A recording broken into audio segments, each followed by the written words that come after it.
নমস্কার বন্ধুরা, কেমন আছেন সবাই? আমার বাড়ির গল্পগাথাতে আপনাদের স্বাগত জানাই। আবার একটি নতুন ভিডিও নিয়ে আপনাদের সামনে আমি চলে আসলাম। আমার আজকে একটু মনটা খারাপ। বরের সাথে জানেন তো একটু ঝগড়া হয়েছে বাপের বাড়ি যাওয়া নিয়ে। সেটা সবারই হয়ে থাকে আশা করি। ও দুদিন বাদে যাবে আর আমি বলছি না, আমি কালকেই যাব। এই নিয়ে অশান্তি আর কি। বাবা, একটু মুখ দেখাও ক্যামেরায়। মুখটা যে গম্ভীর মনে হচ্ছে, কি গম্ভীর হয়ে পোস্ত রাজ্যে তো পোস্ত খেয়ে হজম হবে না গো? কিছু হয়েছে নাকি? না, না, এটা তো কিছু হয়েছে মনে হচ্ছে। এটা তো রান্নাটা নর্মাল লাগছে না মুখটা। আমার যেটা কাজ আমি সেটাই করছি। আরে কি হয়েছে সেটা তো বলবে। আচ্ছা মুশকিল কিছু হয়নি, আমার যেটা কাজ আমি সেটাই করছি। কি বাপের বাড়ি যাওয়া হয়নি বলে? তাহলে সবই তো বোঝো, সবই জানো। তা আমি কি ষষ্ঠী কি তোমার পালিয়ে যাচ্ছে নাকি? তুমি পাগলামি করছো এরকম? ষষ্ঠী আচ্ছা, সব মেয়েরা বাপের বাড়ির নাম শুনে এরকম করে কেন বলো তো? আছে বলছি, বারবার দিদিরা আসবে বলেছে, এইবারে একটা দাদাও আসবে, আমার পিসির ছেলেরাও সবাই আসবে। সবার সাথে দেখাই হয়নি কোনো, না বিয়ে বাড়িতে আমি যাই। এতগুলো আমার বাপের বাড়ির অনুষ্ঠান হলো, আমি একটাতেও গেছি। সেখানে ছেলের কারোর সাথে মাধ্যমিক আমার দেখা হয়। সামনে ছেলের মাধ্যমিক ছিল, তুমি কি করে যাবে? একদিনের জন্য তুমি তখন নিয়ে যেতেই পারতে। সবাই বলেছিল একটা দিনের জন্য, আর একটা দিনের জন্য গেলে এমন কিছু হয়ে যেত না। বৌভাতের দিনই যেতাম। ছেলের মন ছুট হয়ে যায়। টিউশনি গুলো কামাই হচ্ছে, দিদিমণি মাস্টারমশাইরা চেঁচাচ্ছে, সেটা দেখছি। বউয়েরও মন ছুট হয়ে গেলে বুঝবে তখন। সে তো সারা জীবন মন ছুটবে, কি আর ও এক গাছের ছাল অন্য গাছে লাগে গো? একদম। এক গাছের ছাল অন্য গাছে লাগে মানে? আমি যদি তোমারই গাছের ছাল হই, তোমার তো বোন হবো, তোমার থোড়ি না বউ হবো। যতই লুটিয়ে পড়ে থাকো না কেন, মন পড়ে থাকবে সেই বাপের বাড়ি। হ্যাঁ, তাই পড়ে থাকবে। সেই পুচকে ছেলেটার কত বড় প্যান্ট! হ্যাঁ, মাঝে মাঝে ভাঁজ করি আর ভাবি, আমার পুচকে ছেলেটার কত বড় প্যান্ট। এই পুচকে ছেলে, এই পুচকে ছেলের এখন এত বড় তার প্যান্টের সাইজ। সেই কর্তাবাবু আমার সাথে ঝগড়ায় জিতবে, এটা তো হতে পারে না। ঝগড়াতে আমিই জিতলাম, তাই জন্যে কালকে আমি বাপের বাড়ি যাচ্ছি। আমাকে কর্তাবাবু কালকে নিয়ে যাচ্ছে। আর আপনারা হয়তো ভাবছেন পাশে এত প্যাকেট রাখা কেন? আসলে আমি প্যাকিংটা এবারে সব প্যাকেটের মধ্যে করেই করছি। পরশু থেকে না প্রচণ্ড এখানে বৃষ্টি হচ্ছে, আর আমি স্কুটিতে করেই বাপের বাড়ি সাধারণত যাই। তো ব্যাগ তো ভিজে যাবেই স্কুটির মধ্যে করলে। আমরা তো নয় রেনকোট পরে নিলাম, ব্যাগটাকে আর কী করে রেনকোট পরাবো, তাই না? তো সেই কারণে সমস্ত আমি জামা কাপড় একটা একটা করে এরকম প্যাকেটের মধ্যে করেই ভরে নিচ্ছি। এইবারে বাপের বাড়ি যাওয়ার জন্যে আমি একটু বেশি উৎসুক। কারণ আজকে প্রায় বলতে পারেন 20-22 বছর বাদে আমার একটা দিদির সাথে দেখা হবে। সেই কথায় আছে না, রাজায় রাজায় দেখা হয় কিন্তু বনে বনে হয় না, সেই রকমই অবস্থা। আমার সাথে আমার দিদি বোনেদের বহুদিন দেখা হয়নি। আমি সব অনুষ্ঠানে যেতে পারি না, বা কোনো অনুষ্ঠানেই যেতে পারি না বাপের বাড়ির, বেশিরভাগই আমি ছেড়েই দিই। তো সেই কারণে কারোর সাথে দেখা হয় না। তো এইবারটা সবাই আসছে, তো সেই জন্যেই আমি আর ছাড়তে চাইছি না, যেতে তো আমাকে হবেই।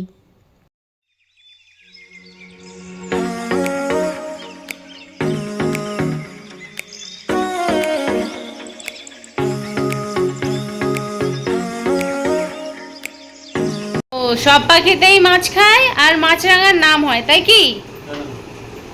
তুমিও তো শ্বশুর বাড়ি যাওয়ার জন্য খুবই তোড়জোড় লাগিয়েছো, সেও মামা বাড়ি যাওয়ার জন্য তোড়জোড় লাগিয়েছে। ঘড়ি ঠিক হচ্ছে, ঘড়ি সারানো হচ্ছে, দাড়ি টাড়ি কেটে রেডি। কি হয়েছে, ঘড়ির সমস্যা কি? এই ঘড়িটা হচ্ছে ওর ঠাকুর দাদা দিয়েছে, আর এটা হচ্ছে ওর দাদু দিয়েছে। ওর ঠাকুর দাদা দিয়েছে? ওটা ঠাকুর দাদা তোমাকে দিয়েছিল? তুমি আমাকে দিয়েছে। হ্যাঁ, আমার বাবা দিয়েছে, এটাও বাবা দিয়েছে।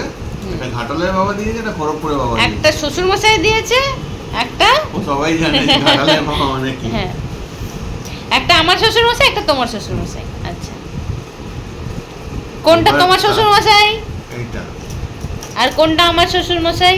এটা মাধ্যমিকের সময় কিংবা উচ্চ মাধ্যমিকের সময়, আমার ঠিক খেয়াল নেই, ধরো 94 কিংবা 96 সালে।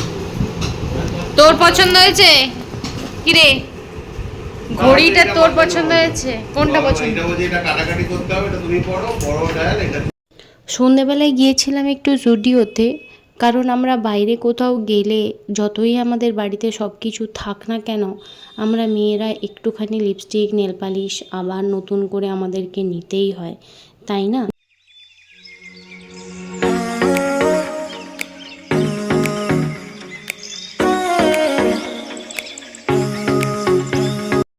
আর আমাদের এই গল্পগাথা পরিবারেরই এক দিদি আমার সম্বন্ধে সব কিছু জানতে চেয়েছেন।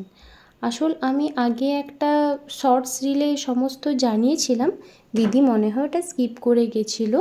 তো যাই হোক, আরও আমার যারা নতুন পরিবারের সদস্য, তো তাদেরকেও আমি আমার পরিচয়টা খুব ভালো করে দিচ্ছি। আমার নাম সুদেষ্ণা চক্রবর্তী, আমি খড়গপুরে থাকি। খড়গপুরে আমার শ্বশুর বাড়ি, আমার বাপের বাড়ি হচ্ছে ঘাটাল।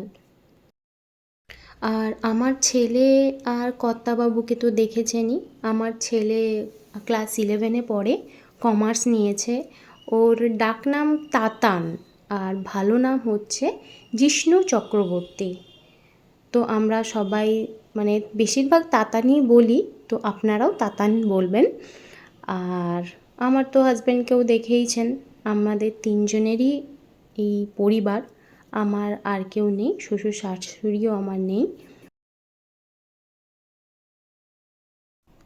আর আমাদের এই আমার বাড়ির গল্পগাথার পরিবারে যতজন সদস্য আছেন, আমাকে একটুখানি বলবেন আপনারা কি জানতে চাইছেন বা কিছু, কারণ আমি নতুন নতুন ভ্লগ করছি, তো আমি না ঠিক বুঝতে পারি না যে কি বলবো বা কিভাবে নিজের পরিচয়টা দেব, কি আমি ওটা ঠিক বুঝতে পারি না। তো আমাকে যদি একটুখানি আমাকে বলে দেন তো খুব ভালো হয়। আসলে জানেন তো, আমি না একা একদম থাকতে পারি না। একা থাকতে পারি না মানে চুপ করে মুখ বুজে বসে থাকবো বা কারোর সাথে কথা বলবো না, আমি না এটা একদম পারি না। তো কি করব ভেবে না পেয়ে আমি একটা ব্লগ চ্যানেল খুললাম, যেখানে আমি সারাদিনের কি করছি আপনাদের সাথে শেয়ার করতে পারবো। আপনারাও যে আমার সাথে কথা বলছেন, আমার খুব ভালো লাগছে। আমাকে মানে আপনারা যে কমেন্ট করছেন, আমার সত্যিই খুব ভালো লাগছে। আমি এইটুকু ভালোবাসাই আপনাদের কাছে চাই।